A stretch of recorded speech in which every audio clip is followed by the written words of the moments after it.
Boom boom Afridi ने world championship of legends में पाकिस्तान के खिलाफ खेलने से इनकार पर भारतीय खिलाड़ियों पर बाउंसर करवाते हुए कहा है, भारत अब ना जाने किस मुंह से खेलेगा पर खेलेगा। पाकिस्तान के साथ बर्तानिया में world championship of legends league जारी है, जिसमें पाकिस्तान और भारत की टीमों ने सेमीफाइनल के लिए क्वालिफाई किया था। इससे कबल भारतीय क्रिकेटर्स ने राउंड मैच पाकिस्तान के खिलाफ खेलने से इनकार कर दिया था। भारतीय सियासतदान अरविंद सावंत ने भी मौजूदा कशीदगी के तनाजुर में पाकिस्तान के साथ क्रिकेट न खेलने का मशवरा दिया था। इन बयानात के जवाबात में पाकिस्तान के साबिक कप्तान शाहिद आफरीदी ने बर्मिंघम के एक मकामी रेस्टोरेंट में मीडिया से गुफ्तगू करते हुए भारतीय टीम पर तंज किया, जिससे हाल कहकहों से गूंज उठा। उन्होंने कहा कि हम सेमीफाइनल में पहुंच गए हैं, हमारी उम्र देखो, इस उम्र में हम सेमीफाइनल खेल रहे हैं। अब भारत को हमारे साथ खेलना पड़ेगा, चाहे वो चाहे या ना चाहे। पता नहीं किस मुंह से खेलेगा, मगर खेलेगा जरूर। ये बयान सोशल मीडिया पर वायरल हो गया,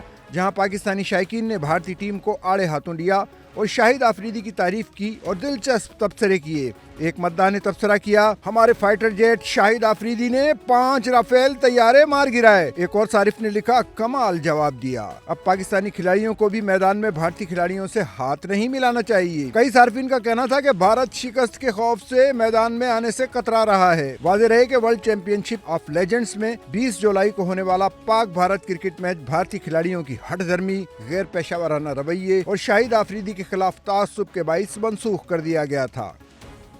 सच्चल न्यूज़ नेटवर्क की वीडियोस में खुश आमदेद। नाजरीन, वीडियो से मुतालिक अपनी कीमती राय का इजहार कमेंट बॉक्स में ज़रूर करें और चैनल को सब्सक्राइब करें।